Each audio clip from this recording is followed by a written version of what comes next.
The World Cup break is over, and that means one thing. Major League Soccer is back. Week 17 in the hopper. Instant replay is here to go over all the big plays. I'm Andrew Wiebe. This is Mr. Rogers, and we've got Atlanta up next at Mercedes-Benz Stadium. We'll start early in the second half where there was a potential handball by Atlanta defender Leandro Gonzalez-Perez on this cross by Alvis Powell. Now, Andrew, the score is 1-0 Portland in this moment, and referee Jose Carlos Rivero says no penalty kick, but we both disagree. Now, let's start with the facts.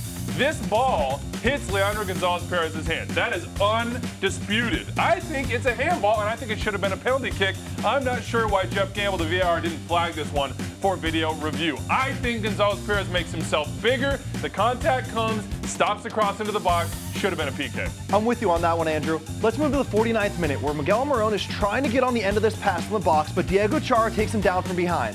Rivero says no foul, but Andrew, I think Chara makes contact. He influences Almirón's run, and it should have been a penalty. Now, I'm with you, but it is a judgment call, so I don't think this is one that could have gone to video review. Because for me, there's nothing clear or obvious here, but you see the bump. I see the bump too, but I'm pulled both ways. If it's called, a little bit soft for me. If it's not, I'm all good. I'm fine with what Rivero decided. That was undoubtedly the most wishy-washy answer Andrew Wiebe has ever given. Just covering my bases here, Bobby. Let's go to Yankee Stadium, NYCFC, and Toronto. Ismail Elfath is the referee in this one, and he had a decision to make in the 61st minute.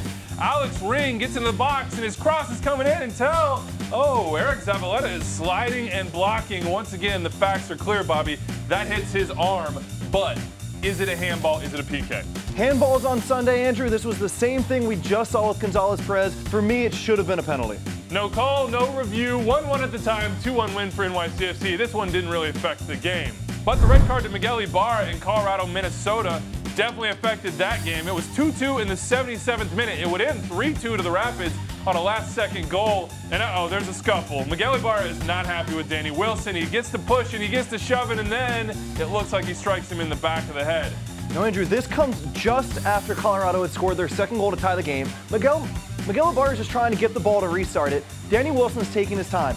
Miguel Ibarra, the way I see it, is just trying to push Danny Wilson in the back, something we see fairly often. His hands slip up Wilson's back, hits him in the head. Once he hits him in the head, you say, potential red card. But Andrew, I think we both agree he didn't mean to hit him in the head, and he just happened to slide up the back. Doesn't matter what you mean, you did hit him in the head, Miguel Ibarra. I'm sorry. Chico Grajeda confers with his crew, and they say, yep, that is a red card. But I'm watching a different play afterwards. What is Jack Price doing? He steams into this, shoves Ibarra onto the ground, and then, is that a head clap? Did he just treat his head with a pair of cymbals? Well, the thing we have to point out here from the laws of the game, Andrew, is the little part at the end of this law that says negligible contact. I think we can both agree that was negligible from Jack Price.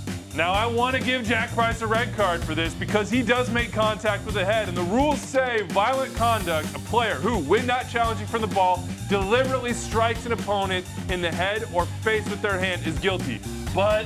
Now, Andrew, you're missing the last part of this law of the game that states, unless the force used was negligible. That looked pretty negligible to me. It was negligible. Jack Price, you got lucky.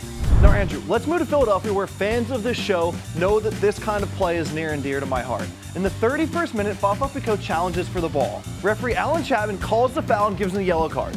But Andrew, I want to zoom in on this. Picault comes over the ball. His studs are higher than where the ball is placed. He lunges at the ball, and his studs are raised. So yes, he doesn't make forceful contact with the player, but for me, that endangers the safety of the opponent if the opponent had come in half a second later, and it should have been a red card.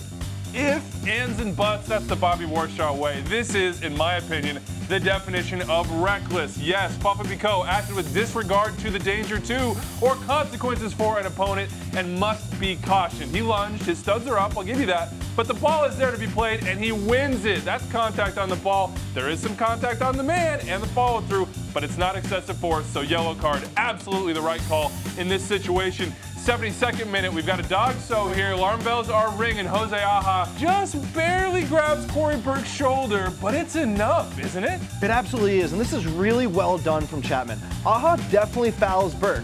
It's soft and it's light, but it's a foul and impacts Burke's movement.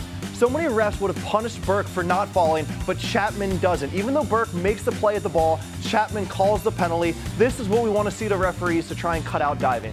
PK, red card, I'm with you, man. That's all correct. Let's go to Red Bull Arena for New York and Dallas. We start in the 26th minute with a no-duh red card. This is a great use of video review. Props to VAR Dave Gantar for flagging this one to referee Robert Sabiga. Danny Royer absolutely commits serious foul play here. There's no argument that is an absolute red card. My only thought on this, Andrew, is if Fafa Picault had been given a red card, then Daniel Royer knows he can never make this kind of challenge. The only difference here is a half second, and if we don't red card every time a player attempts it, irregardless of injury and opponent, then it's going to keep happening. My mind is blown, Bobby. Stop trying to punish Fafa Picault for something that he didn't do. Let's go to the 40th minute here. We've got a tricky offside call. As you can see, Aaron Long gets on the end of this one and puts the ball in the back of the net. As you can also see, Bradley Wright-Phillips is in an offside position when the ball is struck.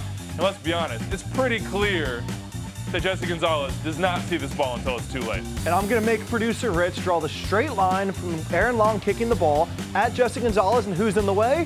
BWP. You can't impact the sight line like that. For me, Andrew, it should have been offside. Now, this goal was called good in real time. That means it's got to be clear and obvious to reverse it on video review. When I look at this, I struggle because I think it's the FC Dallas defenders who do more to obstruct it than BWP.